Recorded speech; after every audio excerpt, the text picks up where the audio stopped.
किस्मत के खेल भी कितने अजीब होते हैं। कभी इंसान को शहंशाह बना देते हैं और कभी एक पल में सब कुछ छीनकर दर बदर की ठोकरें खाने पर मजबूर कर देते हैं। अम्मी, आपने क्यों छोड़ दिया मुझे? अब इस दुनिया में मेरा कौन है? काश मैं भी आपके साथ चली जाती। बस कर दे ये रोना धोना। तेरे बाप की छोड़ी हुई जमा पूंजी खत्म हो चुकी है। अब मैं तुझे मजीद नहीं पाल सकता। कल तेरी शादी है, अपना सामान बांध ले। चचा जान, मैं तो दिन भर घर का सारा काम करती हूँ, जो बचा हुआ होता है वही खाती हूँ। मुझे घर से ना निकाले, मैं कहाँ जाऊंगी?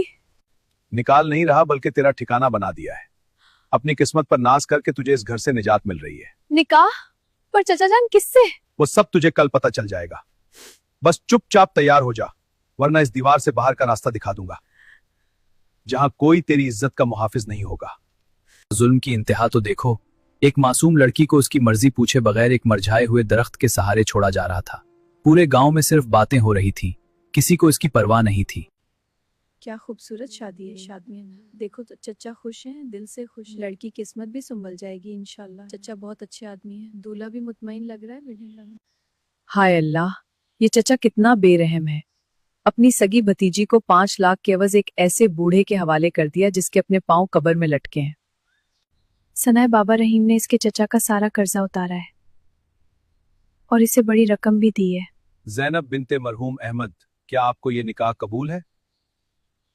मुझे कबूल है। मुबारक हो, सबको मुबारक हो, निकाह मुकम्मल हो गया।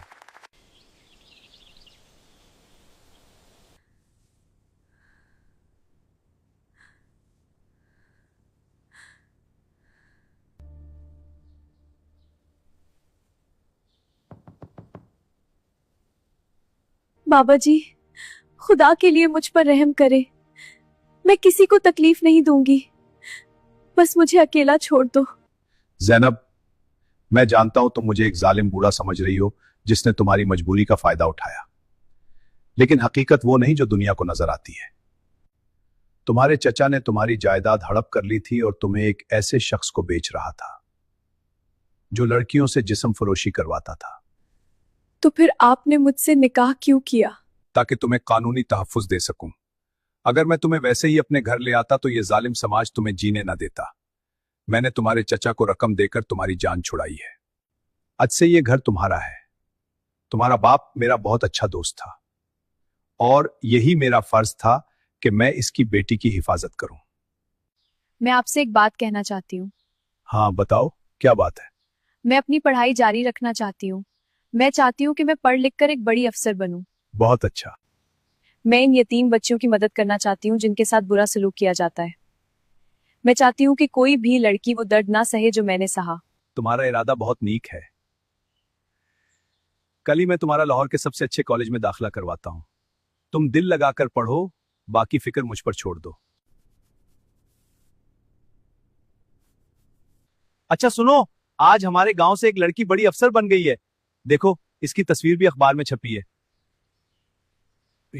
ये तो मेरी भतीजी है। बाबा जी, एक बात कहनी थी। कहो, क्यों दिल पर बोझ रखती है? मेरा ट्रेनिंग लेटर आ गया है, मुझे इस्लामाबाद जाना होगा। ये तो खुशी की बात है, पर लगता है दिल तेरा खुश नहीं। खुश हूं, मगर डर भी लग रहा है।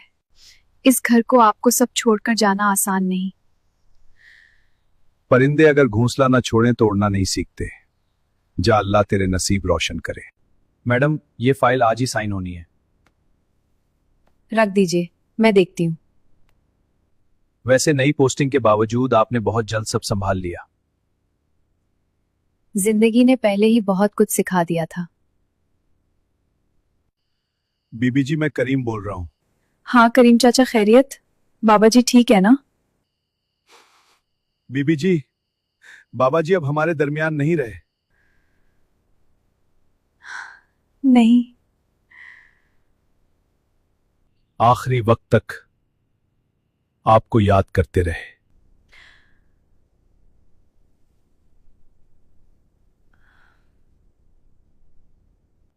कुछ लोग सिर्फ घर नहीं होते, वो हमारी पहचान होते हैं। जब वो जाते हैं तो हम सिर्फ अकेले नहीं होते, हम लावारिस हो जाते हैं। आपने कहा था मजबूत रहना। देखे मैं आ गई हूं, मगर इस बार आप दरवाजे पर नहीं मिले। मेरी हर कामयाबी में आप थे, और आज मेरी सबसे बड़ी कमी भी आप ही हैं।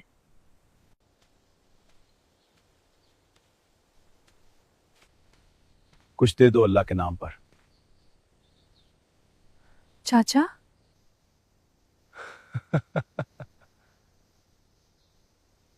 वक्त सबका हिसाब ले लेता है।